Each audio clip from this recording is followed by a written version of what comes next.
জাদুকরী বাঘের গল্প। জঙ্গলের রাজা। এক ঘন জঙ্গলে এক খুব শক্তিশালী বাঘ থাকত। তার নাম ছিল সুলতান। সুলতান পুরো জঙ্গলের রাজা ছিল। তার গর্জন শুনে সব প্রাণী ভয় পেয়ে যেত, কিন্তু সুলতান কখনো কাউকে অকারণে ক্ষতি করত না। একদিন জঙ্গলে ভয়ঙ্কর খরা পড়ল।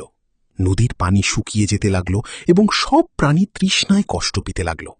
সবাই ভয় পেয়ে গেল যে এখন কি হবে। তখন সুলতান বলল, ভয় পেও না, আমি তোমাদের সবাইকে সাহায্য করব। সুলতান অনেক দিন ধরে জঙ্গলের গভীরে দূর দূর পর্যন্ত ঘুরতে লাগল। অবশেষে সে পাহাড়ের পিছনে একটি লুকানো ঝর্ণা খুঁজে পেল। সে সঙ্গে সঙ্গে ফিরে এসে সব প্রাণীদের সেখানে নিয়ে গেল।